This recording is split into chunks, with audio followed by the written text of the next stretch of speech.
Hi viewers, আজকে বাড়িতে ছোট্ট একটা ঘরোয়া অনুষ্ঠান ছিল। ছোট বোনের বার্থডে ছিল, তাই হালকা একটু আয়োজন। মুরগির রোস্ট, গরু মাংস, পোলাও, আর সাথে 3টা কাঁচামরিচ। দেখি কেমন লাগে, একটু গরুর মাংস একটু নিয়ে দেখি।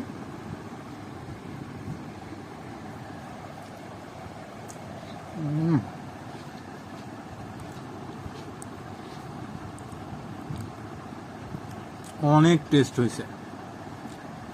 একটু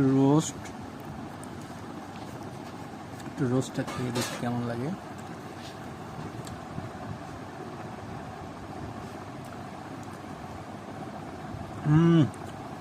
রোস্টটাও সেই টেস্ট গাইস, আরেকবার নিলাম, এত টেস্ট হয়েছে।